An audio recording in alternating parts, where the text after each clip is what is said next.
So, like we said, we are going to start the draft with me being the odds and him being the evens, and we're going to go that way throughout. If you'll notice, there's already a pick on the board, and that's because it's Fernando Mendoza. He's been the first overall pick for 6 months now. He has been the like minus 10,000 favorite. I'd bet my mortgage on it. I'd probably win a few pennies back. Fernando Mendoza is the first overall pick. There's no other exception. I would take him. The Raiders are going to take him. My mom would take him. There is no way that Fernando Mendoza does not go number one overall. We talked about Fernando Mendoza. I've talked about him in the past. I'm not certain that Fernando Mendoza is going to be a superstar, but I'm pretty damn certain he's not going to be a bust. He's way too good above the shoulders. He's way too cerebral. His personality's too good. He's too much of an optimist. You know, in a world full of doom and gloom, he really is a batch of sunshine and rainbows, which is not how you typically describe a football player, but I think it's applicable for Fernando Mendoza. Very smart Not guy. how you Very describe a Raider. yeah, it's very not at all, and especially not somebody who's a resident of Las Vegas. But he is kind of the inverse of all that. And I'm not certain he's going to be a superstar, Caleb Williams, whatever. But I do think that he is going to be not a bust. And that sounds like I'm being mean, but I'm certain that his floor is very high and his ceiling could be high as well. But Fernando Yeah. Mendoza is the pick here for the Raiders. I think you should have a little bit more optimism. I've evaluated quarterbacks for 6 years now, right? I've been evaluating players in the draft since 2020. That's when I started. And there's not a large list of guys to have come out of college with a higher football IQ and the processing ability that Fernando Mendoza has. Yeah. And like that makes a difference. You think about like when your Seattle Seahawks were getting carved up by Phillip Rivers, that was single-handedly because of one thing, and that was what a quarterback was capable of up here. That does so much, especially in the modern NFL where a lot of quarterbacks don't play that way. If you're able to create an offense that really maximizes that in Fernando Mendoza, you are guaranteed to have a strong attack that might not be flashy at all, but they are going to be able to consistently operate against Yeah. even the top defenses in football, right? Yep. Just because of what your quarterback is capable of. And I think that, I can't believe I'm saying it's becoming an underrated trait, but it really does feel like it is becoming an underrated trait because I mean, my entire life, I grew up with Tom Brady destroying teams because of what he does with his brain, right? Yep. And Peyton Manning beating you because of what he does on the line of scrimmage. And I'm not saying Fernando Mendoza is that level, obviously, but what he has shown in terms of processing pre-snap reads and making certain checks at the line of scrimmage and being able to just make the right decisions, I mean, that it's an elite trait. It is an Yep. elite trait. And is he Yep. lacking in other areas? Yes. But Mendoza does have that Joe Burrow ceiling. Let me just make that very clear. He Ooh. has that ceiling. Will he reach it? Maybe not. But there is definitely a world where Mendoza does deliver on the first overall pick quarterback label. And that comes with being a potentially top 5 quarterback. Build the right offense around him. But there is a world where Mendoza actually does show that upside. And I think you are underplaying that a little bit. I might be. I also think it was crazy that you said Philip Rivers carved us up when he had like 160 yards and a touchdown. I digress. I digress. We won the Super Bowl. I can't be salty. But Patrick, transitioning now to the second overall pick, you are now in the shoes of the New York Jets general manager. You are tasked with saving the franchise. You're going to pick somebody potentially to help a defense that had 0 interceptions. I will bring that up every opportunity I can. It's the most unbelievable stat I've ever seen in my life. But what is the pick, or what should be the pick, or what do you think the pick is? I'm changing the question. See, I'm throwing curveballs at you. What will be the pick for the New York Jets here at number 2? Well, they're going to go edge. Mm-hmm. They're going to go edge because some of the best players on the board right now are edge rushers. Some of the players that I know NFL GMs are going to have as their highest graded individuals from this class are at the edge rusher position. They need an edge rusher after trading away Jermaine Johnson. They need it. Yep. For me, it comes down to 2 names. Arvell Reese, who, in my opinion, is the best player in the class. what he has shown in terms of pound for pound strength, unrivaled. Unrivaled. I haven't seen a player at his weight play with that level of functional strength. He is insane. He is insane. With him, the little question is how much, he hasn't played edge rusher an insane amount. He's mainly played off ball linebacker. So do you really trust him to play full-time edge? I think that concern is kind of crazy because you watch his tape and it is insane. It is like if he had that tape, just double it and had twice as much tape doing the stuff that he's doing, he's like a unanimous, incredible number one overall pick caliber defensive player. Like the way people talked about Chase Young would be the way people are talking about Arvell Reese if that was the case. It's just he doesn't have that much film. But the film that he does have at edge rusher is that level. It is Chase Young caliber. So I do kind of say, yeah, this guy could play edge rusher. I have no doubt about it. I do feel that confident. Now, is he mainly a power rusher and he doesn't really display all the moves in his bag? Sure. But if you're always winning with power, why do you need other moves? One. And two, when he did use other moves, they looked amazing. So, no, I have no doubt about this guy's ability to play the edge rusher position. Is it safe for me to click Arvell Reese? I feel like you went on a few minutes about him. Is it safe for me to click him in our mock draft that we're doing?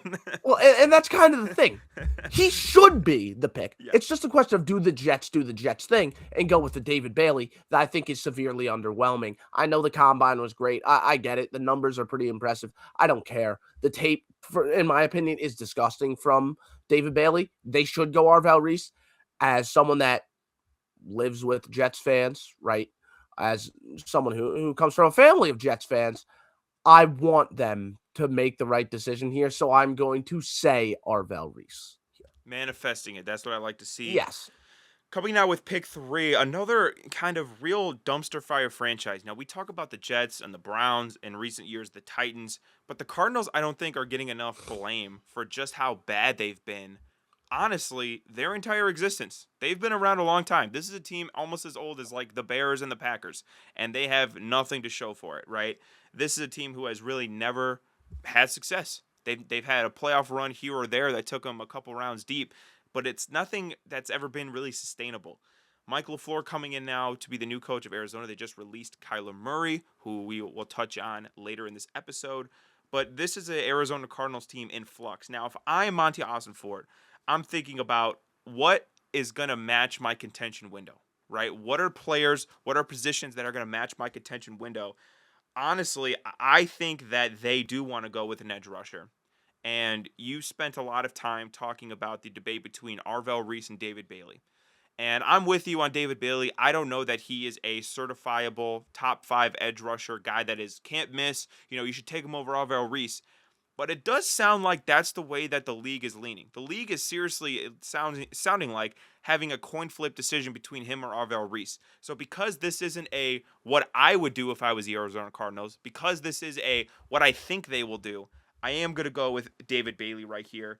Again, I'm not going to defend the pick a lot because it's not something that I would personally do. But given the position of need, given that they have a premier pick, they're taking a premier position. David Bailey in league circles seems to be a guy that everybody's in love with. So that's why I'm going with him at pick 3 for the Arizona Cardinals. He's an athlete. I mean, the athleticism is definitely there. Yes. My frustration with him is he isn't very big, but he, similarly to Arvell Reese, strangely, really only uses the power moves. Right. And he's not very good at it. Like, he wins with them, but you could tell it's because of faulty reps by the tackles. When the tackles have good reps, he doesn't win. He doesn't win. So, I mean, it's funny because it feels like the conversation between Arvell and Bailey should be inversed. It should be Bailey as the raw prospect because he's the one that clearly doesn't understand what his body is truly capable and built to do, right? Mm-hmm. At least Arvell is doing what his body, is made for. Like, he has the strength to be a power rusher. Arvell Reese, backs it up a little bit more. David Bailey's a power rusher who should be trying to win with more finesse, but he doesn't have the moves in his bag. Yeah. So, yeah, I'm with you, man. Like, David Bailey has no business going this high, but he will because of his Yeah. skill set, because he's an edge rusher, and because that's just the flavor of the year And you that they mentioned chose like, to go with. oh, he's a phenomenal athlete, and he tested well and everything like that. I mean, we've seen teams just salivate over that, especially Yes. the guys at edge rushers. Mhm. So I don't doubt that he probably will go higher than either of us would like him to. But I do, again, this is I think what will happen, not what I would do. Transitioning over now to your pick, you have pick 4 with the Tennessee Titans. I think I know who you're going with, but before I Do click you? on the name, I want to hear what your answer is. Well, I wonder who you think I'm going to, because this is a pick that I think you can go a lot of different directions with. Maybe they reach on a receiver because they really do need one. Mm-hmm. Maybe. I think that's very much in play. Maybe they go with another offensive player. Maybe they go running back because Jeremiah Love is probably the best offensive player on the board right now, Yeah. right? Maybe they choose to go that direction.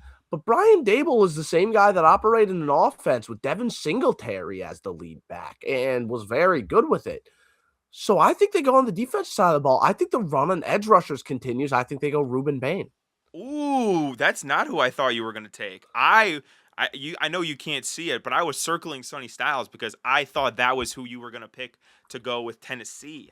You just made my number 5 pick a bit more complicated because I was in my head preparing for Sonny Styles to go number 4 to the Titans, and then at number 5 I was going to go not with an edge rusher because the Giants have edge rushers. Like they're good on edge rushers. So that complicates the formula for 5. But sticking with 4 for a second, why do you think? Because in my mind, Sonny Styles is the pick, and maybe in your mind it is as well. But why do you think in Robert Sala's mind the pick would be Ruben Bain over a guy like Sonny Styles, who literally broke the combine this year?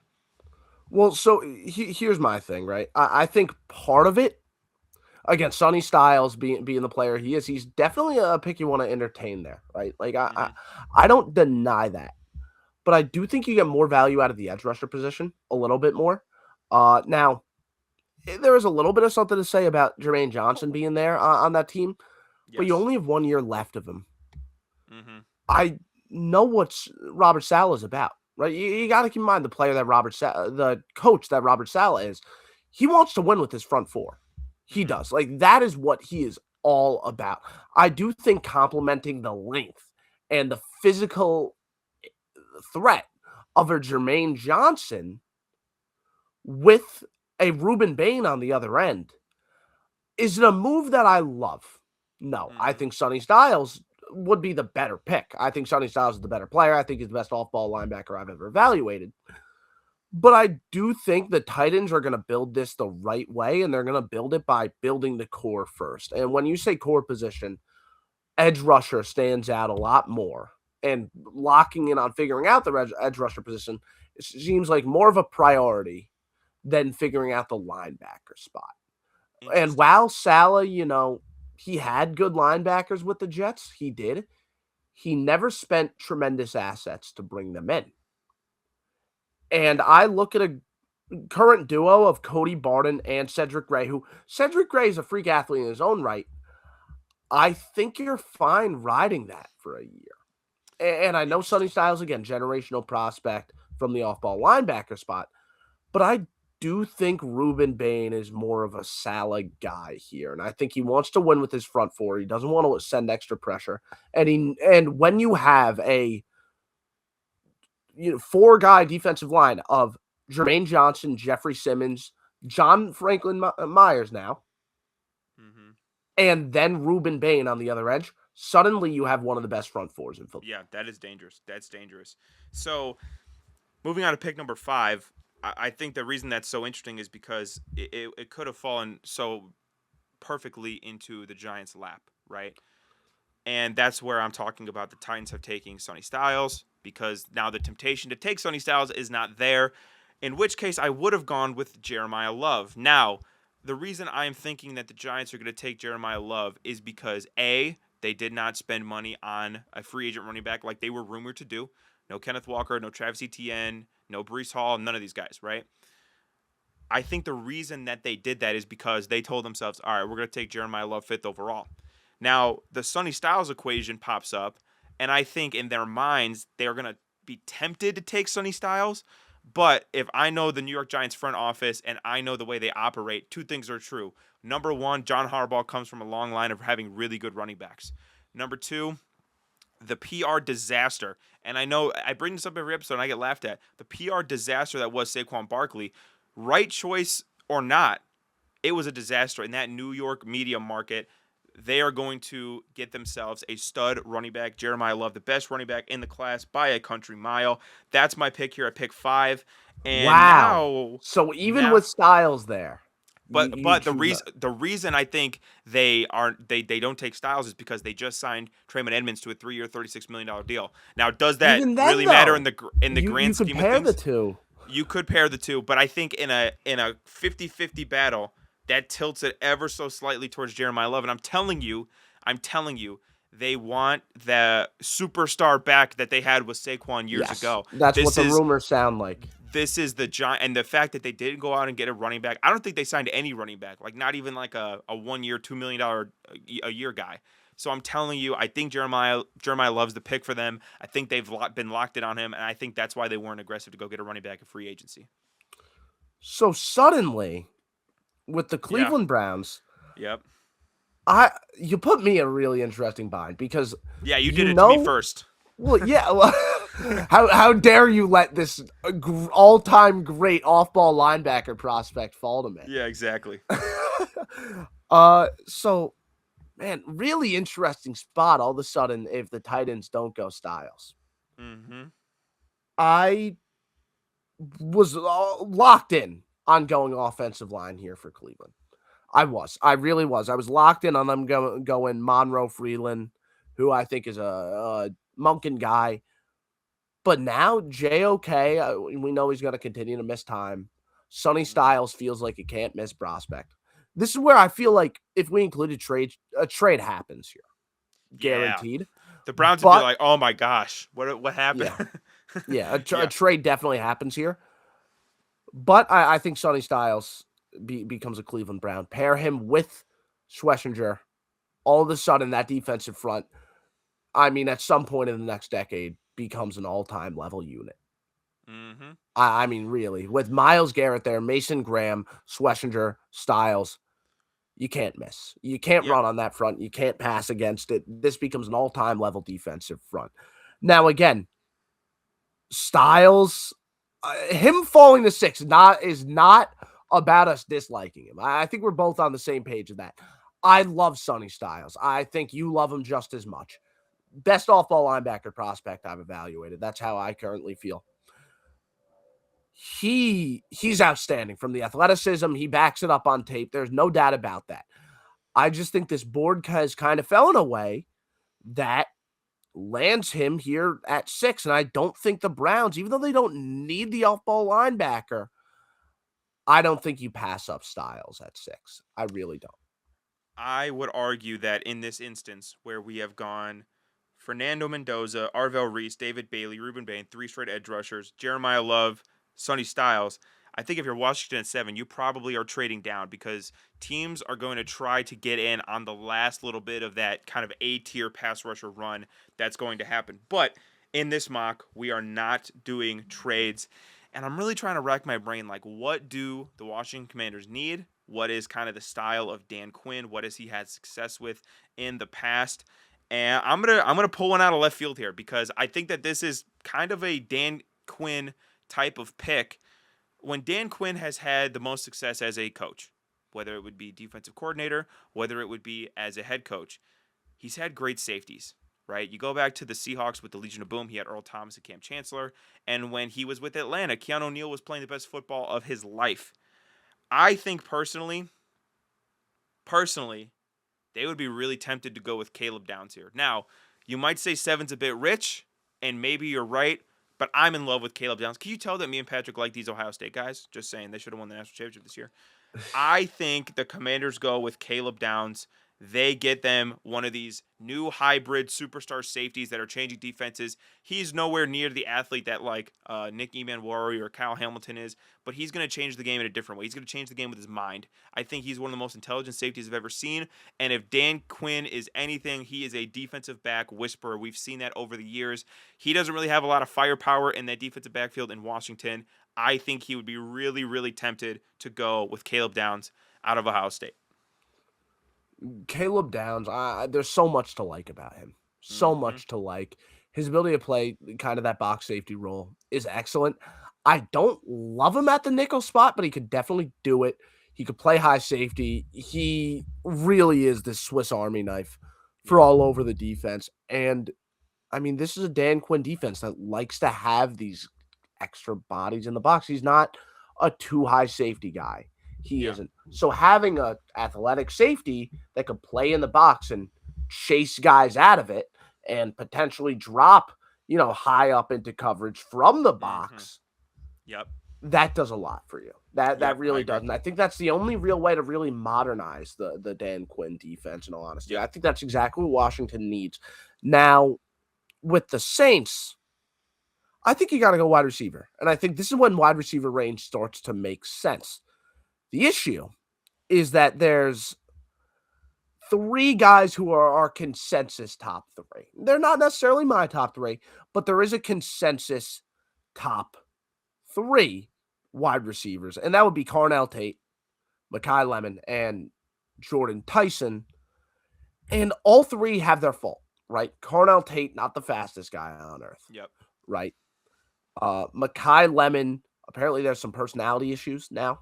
Well, he's like Rumored. playing eye tag with the reporters. I don't know if you saw that video at the combine. Yeah. There's some rumors coming out about him not being having the great interviews, right? And then Jordan Tyson, you have the injuries. Then you look at the tape, and they're all a little bit of different receivers, right? Carnell Tate, more of like that big body possession type of guy that you like. Mekhi Lemon, a nice, like shifty, short route runner that'll get open quick. And then Jordan Tyson, also a really nice route technician, but he's going to get open more in the vertical game and kind of stretch the field a little bit more. I think Carnell Tate is the best complement to Chris Olave. So I'm going to go with Carnell Tate because I think if you're looking for someone that directly complements Olave's game, and I still think Olave is a very good receiver, Tate is the best option to do exactly that. So I go Tate. This is another weapon to help you develop Tyler Shough, who ended the season very well. I like what Kellen Moore seems to be building here, and I think this is another nice piece to add to that equation. Yeah, the hit rate on Ohio State wide receivers is pretty good over the last few years. So taking a guy at top 8, I think you're pretty safe. I think he's the best receiver in the class. I know I've talked to you about this. People think I'm probably an Ohio State fan with how well I talk about their players, but I absolutely agree. He's a perfect complement to what they have going on with Chris Olave. But now I come to the dynasty in the making, right? We have this team in the middle of their dynasty picking top 10 in the draft. This is a very, very rare occurrence. And I've picked 9. And if I'm the Kansas City Chiefs, there's really only one name I'm considering in this spot. The draft has kind of laid out perfectly. And I would bet a lot of money that when Brett Veach made the trade to send Trent McDuffie to the Los Angeles Rams, he zeroed in on this pick being his replacement. That's Mansour Delane out of Louisiana State University. Listen, the Kansas City Chiefs, if they've done one thing well throughout the entire Mahomes era, it's draft and develop. And they've done it specifically well on defense. Getting Steve Spagnuolo, another player, another guy, another first-round pick added to his defense is going to be absolute. I imagine this guy's going to be a phenomenal player year one. They are so well coached. They develop players so well. They scout so well. They are going to replace a corner and save about $30 million a year and get very similar production, I think, from Mansour Delane. Now, he's a different type of corner than Trent McDuffie, so there may be a different way that they deploy him. But I think he's a phenomenal player. I think he's the best corner in the class. It's not a great corner class, so the fact that they have the 9th pick in the draft, to me, allows them the opportunity to have their choice of the litter, because I don't think a corner is going to go in the top 8 picks. Corner's a major area of need for Kansas City. They traded away Trent McDuffie, added an extra first-round pick, saved about $30 million in cap, and get a player I think that is really, really good. Any disagreements with Mansour Delane here at pick number 9 for the Kansas City Chiefs? No, I definitely like it. Listen, you just got rid of L'Jarius Sneed, or not L'Jarius Sneed, Trent McDuffie. Sorry. Well, and Jalen Watkins left 2 in free agency. I didn't even mention Yeah. that. So you lost the 2 of them. You still try to be this competitive team. Well, you got to replace your corners. And I do think Mansour Delane has had really nice tape. I am a big fan of Delane and what he has done. So yeah, I think adding him into a Steve Spagnuolo defense, this could be a very nice add for them, without a doubt. I definitely think. And listen, the Chiefs have a good history with LSU DBs. They do. So There you go. I think this is a pretty good pick for them. I think it's a pretty easy pick too. I think Yeah. Mansour Delane is definitely the right pick in this situation. Now, as we round out the top 10, can't help but notice there hasn't been a tackle off the board. And the Cincinnati Bengals, well, Trey Hendrickson just got stolen from you. Now you have to play against him twice a year. Yep. TJ Watt's still in your division. You have to play against him twice a year. And Alex Highsmith. And the Steelers, let's be honest, the Steelers are always going to have a great edge rusher core. They always are. That's the key to their identity. Yeah. And then Myles Garrett is in your yeah, division. he's pretty good too. Yeah, he's all yeah, right. very, pretty damn good player. Just 23 sacks. You have one of the worst offensive lines in the sport. You have a potentially, at the rate he's going when he's healthy, he looks like he's going to be a Hall of Fame level quarterback, Joe Burrow. Yep. Issue is he can't stay healthy. Let's change that. And I know they tried drafting some offensive tackles, but they haven't been the team that drafts the first offensive tackle off the board. Now they have the ability to do that. Pick number 10 overall, the Cincinnati Bengals, they go offensive tackle. Question is, which guy? Which offensive tackle? Which guy are you picking? I think Spencer Fano, has been my favorite. He's been my favorite tackle. And I hope, and this is really just a prayer, because not like we know their type at offensive tackle yet, really. They don't have a type. They don't. They just try to go with the best guy possible, and they suck every time. And they just don't do a good job. They haven't really established a type at offensive tackle. It's a generally newer offense for them. Fano is a really good pass blocker. He has the foot speed to keep up with anyone. I mean, his recovery speed is incredible. He's going to stay in front of guys for sure. Guys are not blowing by him. I think Spencer Fano is the pick here. That'll be the pick for the Cincinnati Bengals.